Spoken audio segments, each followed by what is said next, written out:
Hello everyone, very good morning. So last લેક્ચરથી extra ન્યુમેરિકલ્સની અંદર આપણે આગળ વધીએ તો ન્યુમેરિકલ નંબર 1 એટલે કે ઓલ ઓવર ઈ સિરીઝનો 14મો ન્યુમેરિકલ.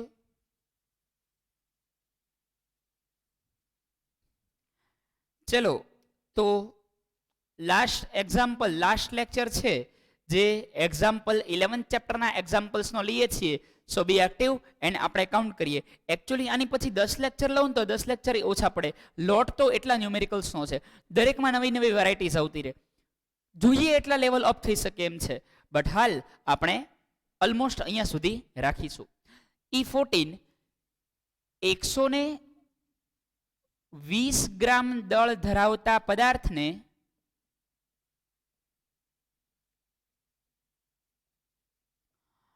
8 મીટર ઊંચાઈ સુધી લઈ જવામાં આવે. કેટલા મીટર? 8 મીટર ઊંચાઈ સુધી લઈ જવામાં આવે તો થતું કાર્ય શોધો. તો થતું કાર્ય કેટલું હશે? ચલો ક્વિક ઇઝી ન્યુમેરિકલ છે, પછી નેક્સ્ટ પર જઈએ. ક્વિક ડિયર ફ્રેન્ડ્સ, મેક્સિમમ બને એટલી તમારે સ્પીડ રાખવાની છે. વિડિયો પોઝ કરીને ન્યુમેરિકલ કાઉન્ટ કરજો અને જે આન્સર આવે નીચે કોમેન્ટ બોક્સની અંદર કોમેન્ટ કરજો. ધીરે ધીરે 1 બાય 1 ન્યુમેરિકલ્સ છે આપણે સોલ્વ કરતા જઈએ. ઓકે, તો ચલો સ્ટાર્ટ કરીએ. તમે પોઝ કરજો, હું કાઉન્ટ કરું છું, પછી મારી સાથે વેરીફાઈ કરજો. હવે ઘણા બધા વિદ્યાર્થીઓ કેવી ભૂલ કરે છે, બહુ ઇઝી ન્યુમેરિકલ છે. અહીંયા ગ્રેવિટી આપણે લઈ લેશું 10. Gravity is equal to 10 metre per second square. હવે આ જ રીતે ન્યુમેરિકલ સીધે સીધો ઘૂસતા આવે છે. તમે જુઓ સૌથી પહેલા કે દરેક વસ્તુ એસઆઈ એકમમાં છે કે નહીં. ગ્રામ છે અહીંયા આગળ, દળ છે એ ગ્રામમાં છે, કિલોગ્રામમાં નથી, અને એસઆઈ એકમ એ કિલોગ્રામ છે. રાઈટ. તો કાર્યની ફોર્મ્યુલા વાપરતા પહેલા સૌથી પહેલા data collection. Mass is equal to 120 grams.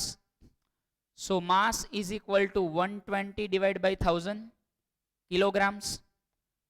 0 થી 0 કટ થશે એટલે વચ્ચે 12/100. ઓકે, 0.12 નથી કરવું, પાછું છેલ્લે 12/100 જ કરવું પડશે. તો આને એમ રાખીએ. હાઈટ આપેલી છે 8 મીટર અને ગ્રેવિટી આપી છે 10 metre per second square. Formula use કરીએ તો W is equal two mgh. ચલો, માસ આપેલું છે 12 ડિવાઇડ બાય 100, ગ્રેવિટી આપેલી છે 10, હાઈટ છે 8, 0 થી 0 કટ થઈ જશે તો 12 × 8 = 96/10 એટલે કે 9.6 જૂલ આવશે. કેટલા જૂલ આન્સર આવશે? 9.6 જૂલ. ચલો, અહીંયા આગળ હવે કર્વ એટલો ચેન્જ કરી અને E15 કાઉન્ટ કરી દો. 720 ગ્રામ 750 ગ્રામ દળ ધરાવતા, સોરી વાલાઓ, 750 ગ્રામ દળ ધરાવતા પદાર્થને 50 મીટર ઊંચાઈએ લઈ જવામાં આવે. 750 ગ્રામ દળ ધરાવતા પદાર્થને 50 મીટર ઊંચાઈએ લઈ જવામાં આવે અને તે માટે લાગતો સમય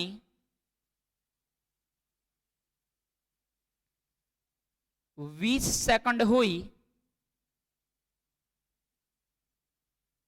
તો પાવર શોધો. ચલો, quick same to same numerical, થોડો નાનો એવો ટ્વિસ્ટ મૂક્યો છે. ઓલામાં કાર્ય કીધું તો આમાં પાવર કીધું છે, તો પાવરનું સૂત્ર વાપરો એટલે આન્સર આવી જશે. પહેલા બધાને એસઆઈમાં કન્વર્ટ કરી લો. Quick my dear friends, as well as fast, બધા ન્યુમેરિકલની પ્રેક્ટિસ કરેલી છે, હવે ધીરે ધીરે સ્પીડ પકડવાની છે. MCQ ની અંદર હું એવી ટ્રાય કરીશ કે મેક્સિમમ ટ્વિસ્ટ કરી શકો આની અંદર, મેક્સિમમ ટ્વિસ્ટ.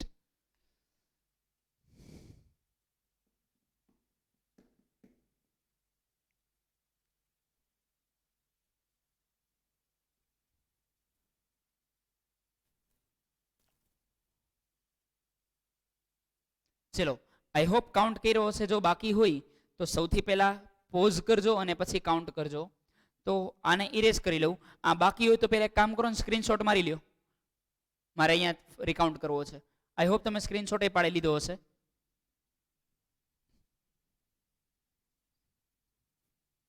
સર બધી ઓપ રાખી રાખીને ભૂઈ નાખે છે બોર્ડ. ચલો ભાઈ, mass is equal to 750 grams. So can I write 750 divided by 1000 kilogram? 0 થી 0 કટ થઈ જશે. હજી 25 થી કટ થશે. 25 તેરી 75, 25 ચોક 100, તો 3/4 કિલોગ્રામ. આનું સાદુરૂપ પોઈન્ટમાં ના આપતા અઘરું પડશે. 0.75 આવીને ઊભું રહી જશે. ઓલરાઈટ, એમને એમ રાખજો એટલે છેદ ઉડાડવામાં સરળતા રહે. હાઇટ ગિવન છે 30 metre, I think 50 meter. Now about gravity is equal to 10 meter per second square, and at last they are given a time is equal to 20 second. Then what is the power? તો power શોધો. સમય આપેલો છે તો power શોધો. Power શું બનશે? Now my dear friends, power is equal to work upon time. Power બરાબર કાર્યના છેદમાં સમય. Once again, power is equal to કાર્યના છેદમાં સમય. તો પાવરની ફોર્મ્યુલા મારશું અહીંયા આગળ. P is equal to W upon T. W કેટલો છે વાલાઓ? કાર્ય કાર્ય કાર્ય W ખ્યાલ નથી. તો W બરાબર કઈ ફોર્મ્યુલા યુઝ કરશું? mgh. સમજો છો? આ રીતે વિચારવાનું. અને એના છેદમાં સમય. Once again power is equal to mass કેટલું આપેલું છે? માસ આપ્યું છે 3/4. તો અંશમાં 3 લખશું, છેદમાં 4 લખીશું. ક્લિયર? એ પછી ગ્રેવિટી આપણને કેટલી આપેલી છે? તો કે 10 આપેલી છે. હાઇટ આપેલી છે 50 અને સમય આપેલો છે 20. જેટલું ઉડતું હોય એટલું આપણે ઉડાડીએ. અહીંયા 10 દુ 20, 25 દુ 50. તો આન્સર આવ્યો. હવે કઈ કટ નથી થતું. તો આન્સર 25 તેરી 75, 75/4 કેટલો આવે છે? 75/4. હવે 75/4 એટલે કેટલું થશે? 75/4 એટલે કેટલું થાય? ડિવિઝન કરો. 19.25 આવવું જોઈએ. 19 નહીં, 18.75 આવશે. સોરી, કેટલું આવશે? 18.75. એ પ્રેક્ટિસ કરશો એટલે તમે ડાયરેક્ટ કોઈ પણ ભાગાકાર છે ને ઓલમોસ્ટ જે ઈઝી હોય એ જાતે થઈ શકશે. ક્લિયર એટલું? તો આ રીતે આ ન્યુમેરિકલ છે એ કાઉન્ટ કરવાનો હતો. જેને જેને આન્સર આવ્યો છે નીચે લખો. Sir E14 clear. તેમ છતાં એકવાર વેરીફાઈ કરી લઈએ. 75/100 એટલે 3/4. ગ્રેવિટી 10 અને હાઇટ છે એ 50 છે. સમય 20 છે. 0 થી 0 10 દુ 20 થઈ ગયા. 2 × 25 એટલે 50 થઈ ગયા. એટલે અહીંયા 500 × 20 એટલે 25 થઈ ગયા. 3/4 75/4. Yes, already. ઓલરાઈટ, આન્સર આવે છે 18.75. નેક્સ્ટ ન્યુમેરિકલ પર જઈએ.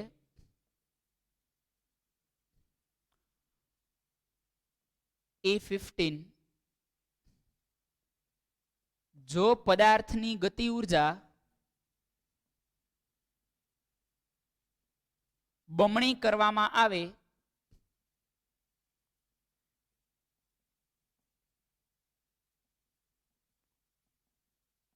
તો વેગમાં શું ફેરફાર થાય? કરો કાઉન્ટ. જો પદાર્થની ગતિ ઉર્જા છે એને આપણે બમણી કરી લઈએ તો વેગમાં શું ચેન્જીસ જોવા મળે? કરો જાતે કાઉન્ટ.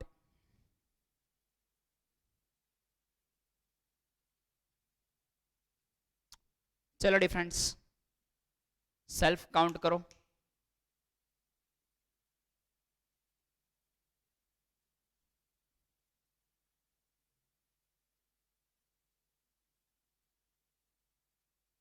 વિચારો છો ને, સૌથી પહેલા વિચારો. ગતિ ઉર્જા બમણી થાય છે, કાઇનેટિક એનર્જી ડબલ થાય છે, તો શું ફેરફાર થશે પદાર્થની અંદર?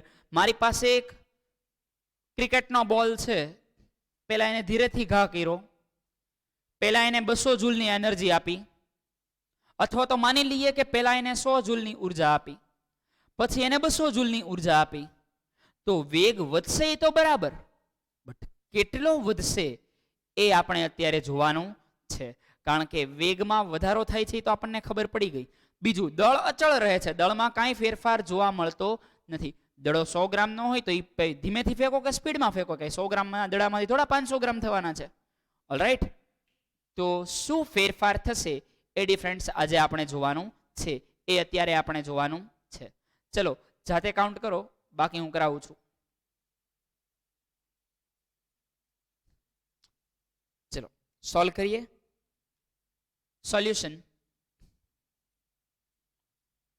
કોઈ એક પદાર્થની ગતિ ઉર્જા બમણી કરવામાં આવે તો સૌથી પહેલા તો ગતિ ઉર્જા છે EK ઇઝ ઇક્વલ ટુ 1/2, આમ EK નો લખીએ, KE1 લખીએ, KE1 કાઇનેટિક એનર્જી પહેલી, એટલે કે પહેલી વારની ગતિ ઉર્જા, તો એનો વર્ગ થતો, એનો જે સૂત્ર બનતું હતું mv1². સર તમે m સાથે v1 કેમ લખ્યું? કારણ કે આ પહેલી સિચ્યુએશનની ગતિ ઉર્જા છે, જેમાં ધીરેથી દડો ફેંકેલો. હવે દડાને એકદમ સ્પીડમાં ફેંકીએ છીએ તો જે વેગ બદલાય છે, વેગ બદલાય એટલે પહેલો જે ધીરો વેગ હતો એ v1 હતો, અને જ્યારે વેગ ડબલ થાય છે, અરે વેગ ડબલ નહીં, વેગ વધે છે, એને આપણે કહી દીધું v2. ઓકે, તો અહીંયા આગળ લખશું કે E2 is equal to 1/2 mv2². હવે KE1 ને આપણે x ધારી લઈએ તો આપણી માટે KE2 છે એ 2x થશે. કારણ કે કીધું છે કે ગતિ ઉર્જા બમણી કરવામાં આવે તો પહેલા x હતી, પછી એ શું થઈ ગઈ? 2x થઈ ગઈ. પહેલા એ x હતી, પછી એ શું થઈ ગઈ? 2x થઈ ગઈ. સમજાય છે? તો ચલો હવે આપણે ગુણોત્તર શોધવાનો છે. જ્યારે જ્યારે આવા ન્યુમેરિકલ આવે ને, આ બમણું થાય, 4 ગણું થાય, 9 ગણું થાય, 3 ગણું થાય, ત્યારે જે ફેરફાર જોવા મળે ત્યારે આપણે રેશિયો લેવો પડશે. તો ચલો ડિયર ફ્રેન્ડ્સ, રેશિયો લઈ લઈએ. KE1/KE2 is equal to 1/2 mv1², એના છેદમાં 1/2 mv2². વેલ્યુ ઇનપુટ કરીએ. KE1 x હતો તો KE2 શું હતો? 2x, કારણ કે ગતિ ઉર્જા બમણી થાય છે. તો x ના છેદમાં 2x is equal to 1/2 mv1² divide by 1/2 mv2². Equal equal હોય એ કટ કરી લઈએ.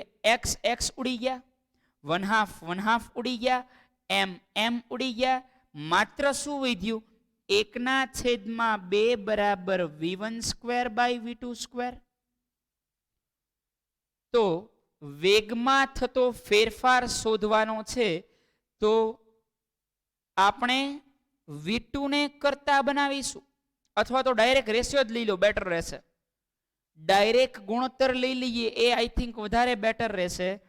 તો v1 ના છેદમાં v2 ઇઝ ઇક્વલ ટુ, અહીંયા આગળ મિત્રો વર્ગ છે, એ વર્ગ સામે જાય તો શું થશે? વર્ગમૂળ થશે. ફરી એકવાર, અહીંયા આગળ વર્ગ છે, એ સામે જાય તો શું થશે? વર્ગમૂળ થશે. એટલે એવું લખી શકાય √1/2 ઇઝ ઇક્વલ ટુ v1/v2.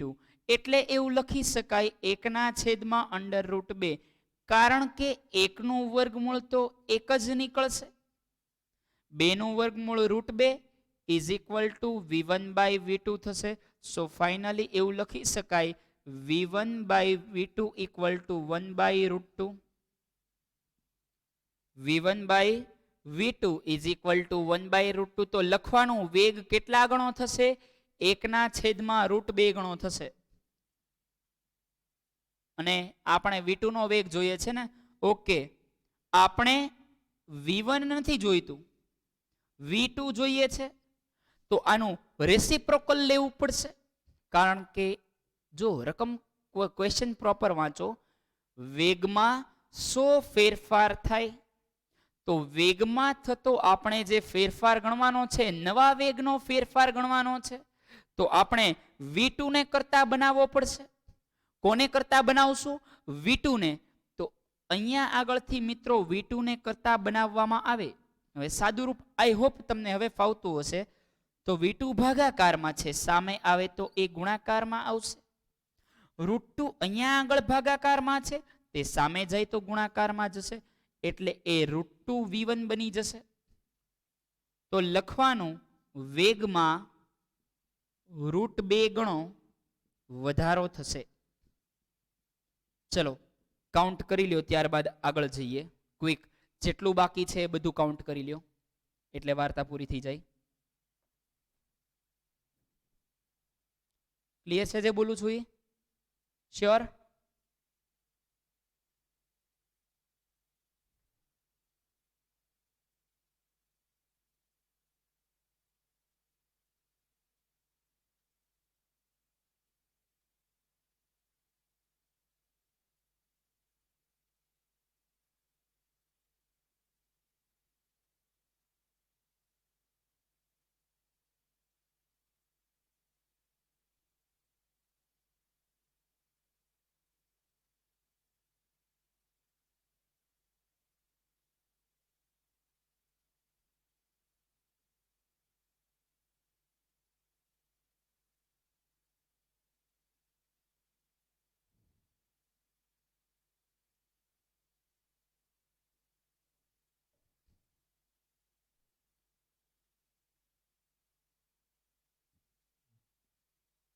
ચલો મિત્રો, કાઉન્ટ થઈ ગયો હશે. અહીંયા આગળ ચેન્જ કરી લઈએ. હવે જે ન્યુમેરિકલ આવશે આઈ થિંક તમને ફાવશે, કારણ કે આની ઉપરથી લઉં છું, પેલા પરથી.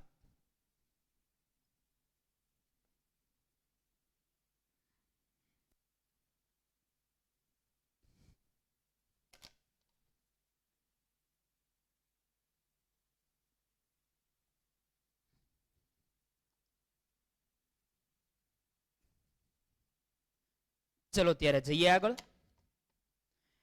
એ પછી જોઈએ E16.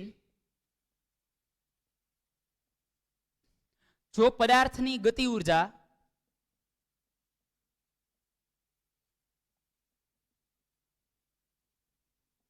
નવ ગણી કરવામાં આવે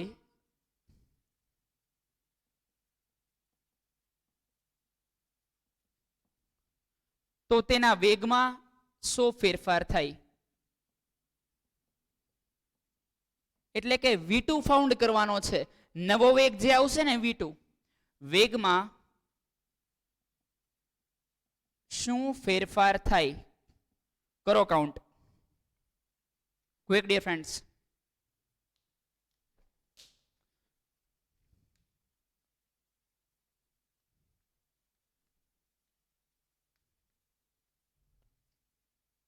વેગમાં થતો ફેરફાર કાઉન્ટ કરવાનો છે. સેમ આ રીતે કાઉન્ટ કરશો ચાલશે. આન્સર આવે કોમેન્ટ બોક્સમાં કોમેન્ટ કરો. હવે આવડવા જોઈએ આવા ન્યુમેરિકલ્સ.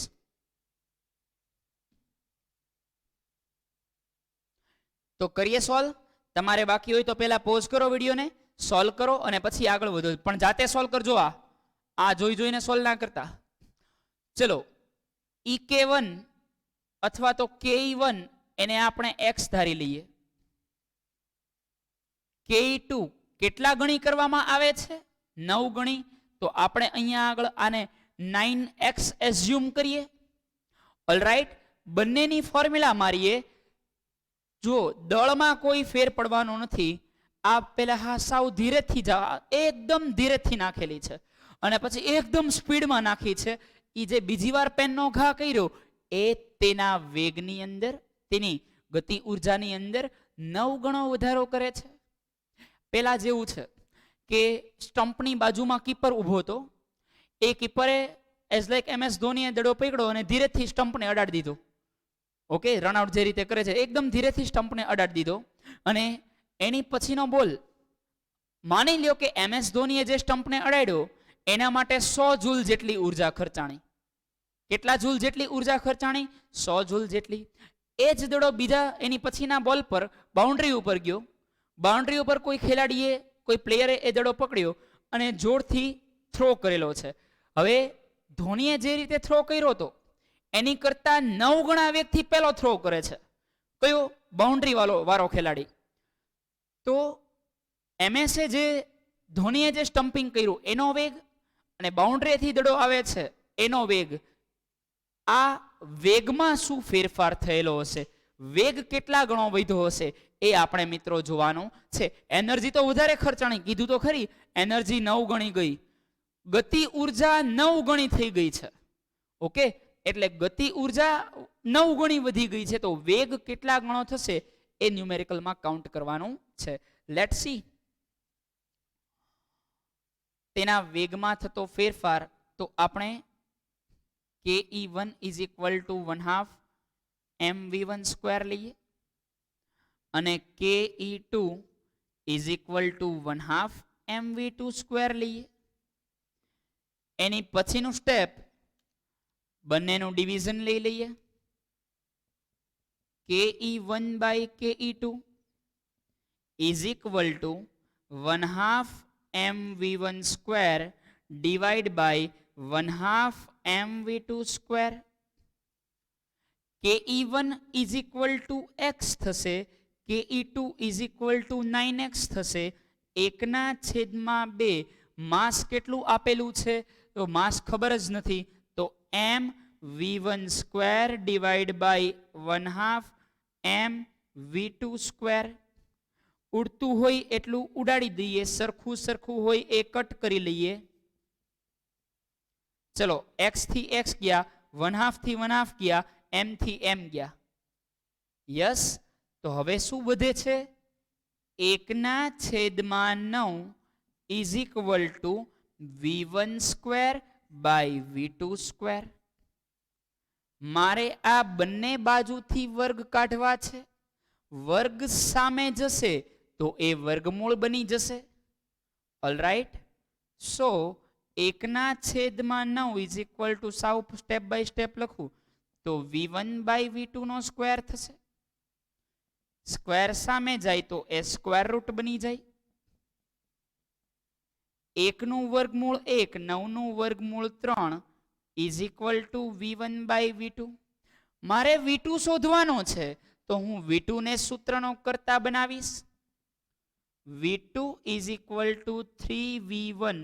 તો વેગમાં કેટલા ગણો વધારો થયો? પેલા કરતા 3 ગણો. જો દેખાય છે વેગમાં પેલા કરતા 3 ગણો વધારો થશે. નીચે કન્ક્લુઝન મારવાનું, જેમ અહીંયા માર્યું હતું ને એવું. વેગમાં કેટલા ગણો વધારો થશે વાલાઓ? 3 ગણો વધારો થશે. ચલો એની પછીના ન્યુમેરિકલ પર જઈએ.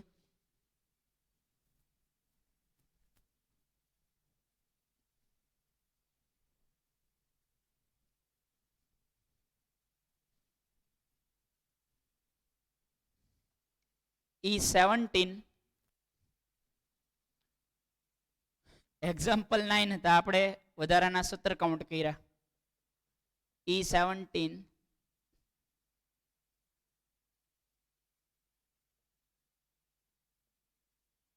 બે પદાર્થોની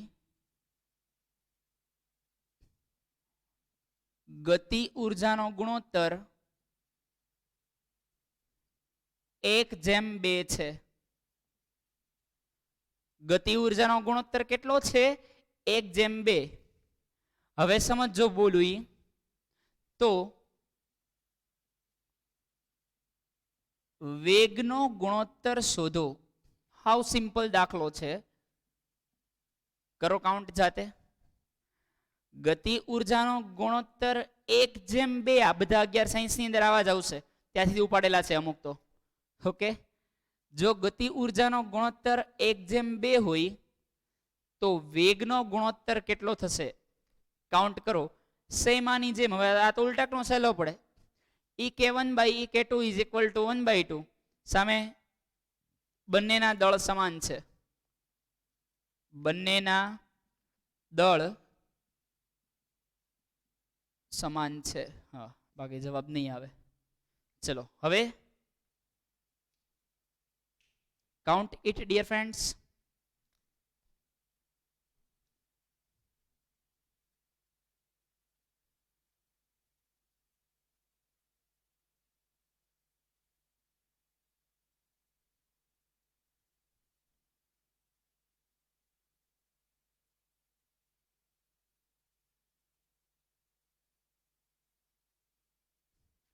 ચલો, આઈ હોપ કમ્પ્લીટ થઈ ગયું હશે. તો આપણે એને સોલ્વ કરીએ. બે પદાર્થોની ગતિ ઉર્જાનો ગુણોત્તર 1:2 છે. તો ઈકે અથવા તો કે રાખીએ, તમને ઈઝી પડે એ માટે. કે લખો કે ઈકે લખો, બે એક જ થાય. ke1 એના છેદમાં ke2 ઇઝ ઇક્વલ ટુ 1/2 એવું લખી શકાય.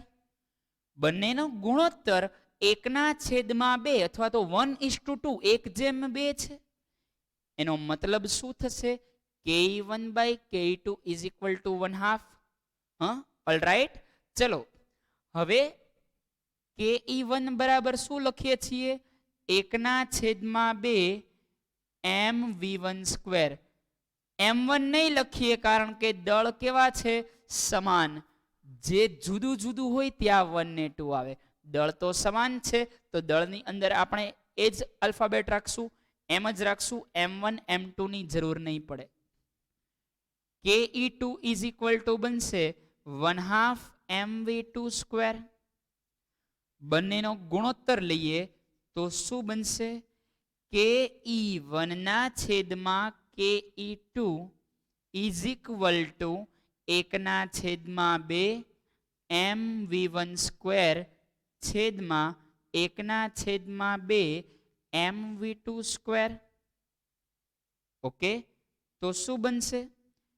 બંનેનો ગુણોત્તર આપણને આપેલો છે. કેટલો આપ્યો છે? 1/2.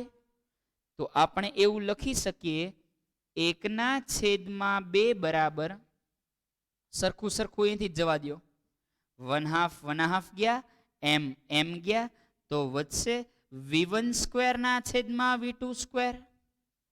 તો ગુણોત્તર શું આવશે? 1/√2. હવે ગુણોત્તર લેતા તો આવડે ને, આ વર્ગ સામે જાય તો એ વર્ગમૂળ થાય, તો એ આવશે 1/√2.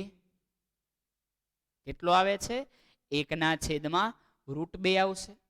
ચલો 16મો અને 17મો જેને બાકી હોય એ કાઉન્ટ કરી લે, એ પછી આપણે આગળ જઈએ.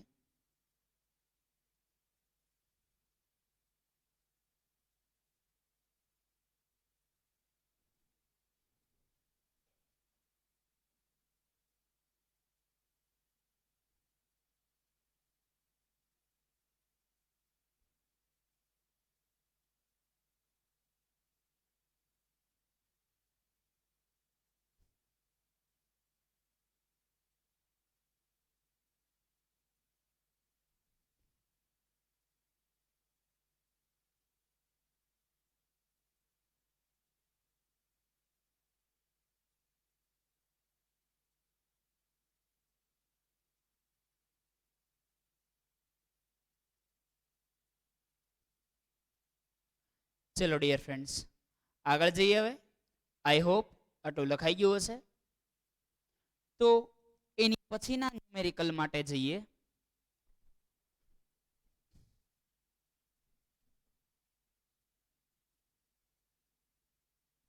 બાકી હોય તો બેક લઈ અને સ્ક્રીનશોટ મારી લેજો.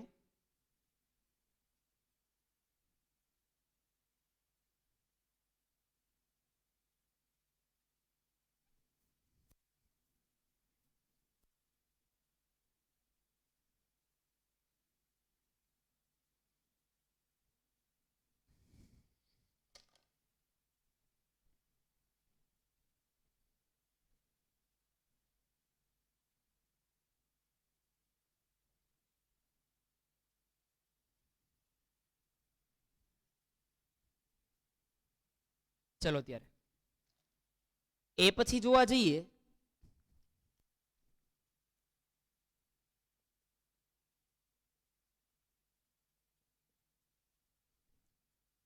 કોઈ પદાર્થ જે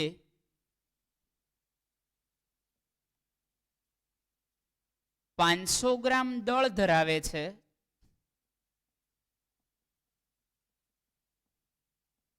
તેનો વેગ 54 કિલોમીટર પર આર હોય તો ગતિ ઉર્જા શોધો. સિમ્પલ છે, આ ફાવી જશે. ટ્રાય કરો જાતે. અને અહીંયા આગળ 19મો ન્યુમેરિકલ્સ કાઉન્ટ કરીએ. E19 કોઈ પદાર્થનું વજન 500 ન્યૂટન હોય અને તેને 15 મીટર ઊંચાઈ પર લઈ જવામાં આવે. કેટલા મીટર? 15 મીટર ઊંચાઈ પર લઈ જવામાં આવે.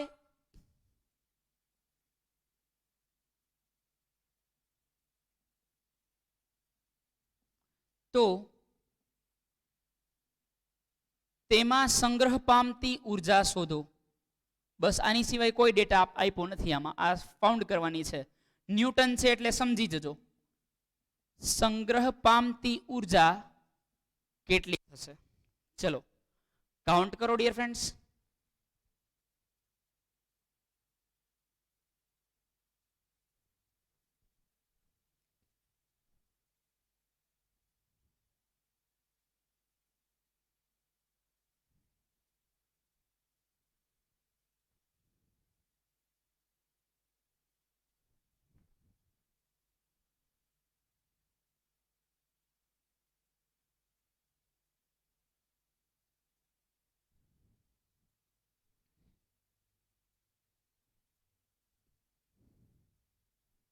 આન્સર આવે E18 અને E19 ની જે કમેન્ટ બોક્સની અંદર કમેન્ટ કરે. આઈ હોપ તમે પ્રોપર રીતે કાઉન્ટ કરતા હશો. ન્યુમેરિકલ ઈઝી છે, ફોર્મ્યુલા મારવાની છે. આ ન્યુમેરિકલ ઓલરેડી આપણે કાઉન્ટ કરી ગયેલા છીએ અને હવે તમને આવડવું જોઈએ. ઓકે, હું પ્રેક્ટિસ આગળના લેવલની કરાવું છું. આપણે ખાલી 9મા ધોરણને ધ્યાનમાં નથી લેવાનું. ઓકે ચલો વાલુડાવ તો આગળ વધીએ. સોલ્યુશન જોઈએ E18 નું. કોઈ પદાર્થ કે જે 500 ગ્રામ દળ ધરાવે છે. હવે 500 ગ્રામ દળ તો SI એકમ છે નહીં, તો આનો SI એકમ કિલોગ્રામ છે. તો કિલોગ્રામ ગ્રામને કિલોગ્રામમાં ફેરવવા માટે 1000 વડે ભાગવા પડશે. 0 થી 0, 0 થી 0 કટ, 5 થી 2 cut. So mass is equal to 1/2 kilogram થશે. દળ કેટલું આવશે? 1/2 કિલોગ્રામ. વેગ આપેલો છે 54 કિલોમીટર પર આર. એટલે કે વેગમાં ગલગલિયા કરેલા છે, કારણ કે વેગનો SI એકમ છે મીટર પર સેકન્ડ અને એને આપેલો છે કિલોમીટર પર આર. તો આને મીટર પર સેકન્ડમાં કન્વર્ટ કરવા માટે કેટલા વડે ગુણીશું? 5/18 વડે. હવે આઈ હોપ આ ખ્યાલ હશે. કિલોમીટર પર આર એ મીટર પર સેકન્ડમાં કન્વર્ટ થઈ ગયું. 18 તેરી 54. તો આઈ ગોટ અ વેલોસિટી 5 3 જા 15 મીટર પર સેકન્ડ. વેલોસિટી આપણને કેટલી મળે છે? 15 metre per second. Okay clear છે? ચલો હવે આપણે ગતિ ઉર્જા શોધવાની છે. તો ગતિ ઉર્જાની ફોર્મ્યુલા રાઈટ કરો. EK is equal to 1/2 mv². EK લખો કે KE લખો, કોઈ ફેર પડતો નથી. Energy of kinetic or kinetic energy both are equal. ફરીવાર EK લખો કે કે લખો, કોઈ ફેર નથી પડતો. કાઇનેટિક એનર્જી કયો કે એનર્જી ઓફ કાઇનેટિક કયો, બોથ આર ઇક્વલ. ઓકે, તો ચલો આને સોલ્વ કરીએ. Ek ઇઝ ઇક્વલ ટુ 1/2 માસ કેટલું છે, વન્સ અગેન 1/2, દળપણ કેટલું છે 1/2. તો અહીંયા આપણે લખીશું 1/2. વેગ કેટલો આપેલો છે 15, તો અહીંયા આપણે 15 નો વર્ગ કરીશું. બરાબર છે. Ek ઇઝ ઇક્વલ ટુ 1/2 ગુણ્યા 1/2, તો ઉપરનો ગુણાકાર 1 ગુણ્યા 1 એટલે 1 અને 2 ગુણ્યા 2 એટલે 4 થશે. ઓકે, 15 નો વર્ગ થશે 225. તો ભાગાકાર કરો 225 ભાગ્યા 4. ચલો ક્વિક ભાગાકાર કરો. 225 ભાગ્યા 4 એટલે કેટલા આવશે? 56.25. 50 ચોક 200 અને 6 ચોક 24.25. 56.25 જૂલ. આન્સર કેટલો આવશે ડિયર ફ્રેન્ડ્સ? 56.25 જૂલ. 19 સોલ્વ કરીએ. તમારે બાકી હોય તો પહેલા સોલ્વ કરો, પોઝ કરો, પછી મારી સાથે વેરીફાઈ કરજો. કોઈ પદાર્થનું વજન 500 ન્યૂટન છે. વજન આપેલું છે 500 ન્યૂટન. હવે આપણને બધાને ખબર છે જ્યારે વજન આપેલું હોય તો ચેપ્ટર નંબર 10 મુજબ W is equal two mg શું થાય છે? W is equal two mg થશે. તો લખીએ W is equal two mg is equal two 500 newton. Okay, height કેટલી પકડવાની છે? 15 મીટર. તો સંગ્રહ પામતી ઉર્જા કઈ ઉર્જા આવશે? સંગ્રહ પામતી ઉર્જા એટલે કઈ ઉર્જા આવશે? સ્થિતિ ઉર્જા.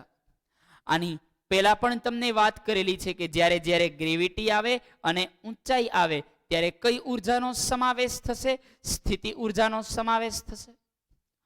તો અહીંયા આગળ આપણે લખી શકીએ EP is equal two mgh. માસ કેટલું છે? તો કે માસ નથી આપ્યું, ડાયરેક્ટ mg ભેગું આપ્યો છે. તો mg બરાબર લખીએ 500 અને હાઈટ લખીએ 15. 15 ગુણ્યા 500 કરશો એટલે થશે 750 જૂલ. કેટલું થશે? 750 જૂલ. આટલું આપણને સ્થિતિ ઉર્જા જોવા મળશે. 18 અને 19 ક્લિયર હોય લખો sir. E18 and E19 are clear. ચેપ્ટરને મિત્રો અહીંયા પૂર્ણ જાહેર કરીએ છીએ. તમારા હાથમાં જેટલી પ્રેક્ટિસ આવે આ ચેપ્ટરની એટલી પ્રેક્ટિસ કરજો. ચેપ્ટર નંબર 8, 9, 10, 11 આ 11, 12 સાયન્સના બેઠે બેઠા બેઝ છે. ઇવન 12 એટલે કે ધ્વનિ, આ બેઠે બેઠા ફિઝિક્સનો અહીંયા આગળ બેઝ છે. અત્યારે જો પ્રોબ્લેમ થશે તો ત્યાં જઈને એ પ્રોબ્લેમ તમારે ફેસ કરવો પડશે. તો પ્રયત્ન એવા કરો કે અત્યારથી તે બેઝ એકદમ પાવરફુલ બનાવી લ્યો. તમારી પાસે મળે એટલી તમારી પાસેથી પ્રેક્ટિસ કરો. જેટલી પ્રેક્ટિસ વધશે એટલો પાવર વધશે. પાવર વધશે મીન્સ તમારો જે ઇન્ટરનલ કોન્ફિડન્સ છે, તમારી જે હેપીનેસ છે એ ઇન્ક્રીઝ થશે અને કોન્ફિડન્સ, સેલ્ફ કોન્ફિડન્સ ડેવલપ થશે. એટલે ત્યાં જઈને તમારે કોઈ વાંધો આવશે નહીં. તો પહેલી પ્રાયોરિટી એવી રાખો કે તમે સારામાં સારી મેક્સિમમ પ્રેક્ટિસ કરી શકો. સમજો છો? આજે મેં એટલે જ 11, 12 સાયન્સમાંથી 11 સાયન્સની અમુક બુકમાંથી અમુક એક્ઝામ્પલ લઈ અને અહીંયા આગળ મૂકેલા હતા. જે એનર્જીનો રેશિયો લીધેલો હતો, આની પહેલાના લેક્ચરના થોડા ન્યુમેરિકલ્સ લીધેલા હતા. તો મેં એટલે ત્યાંથી લઈને પ્રેક્ટિસ કરાવી કે જેથી ત્યાં જાઓ. હજી ત્યાં તો આનાથી ઘણું બધું ડેપ્થની અંદર લેવલ આવશે, બટ તમે એને ઇઝીલી અચીવ કરી શકશો. એવું કંઈ ખાસ હાર્ડ નથી. ઓકે, તો હાર્ડ નથી મીન્સ તમે પ્રેક્ટિસ કરશો તો એ કઈ વસ્તુ હાર્ડ નથી. ઓકે, તો મળીએ ડિયર ફ્રેન્ડ્સ નેક્સ્ટ લેક્ચરમાં નવા ચેપ્ટર સાથે. ત્યાં સુધી સારું એવું વર્ક કરો, સારું એવું રીડ કરો. Good luck to all. Goodbye dear friends. હોમવર્કમાં ચાલેલું એકવાર બાકી હોય નોટ ડાઉન કરી લે.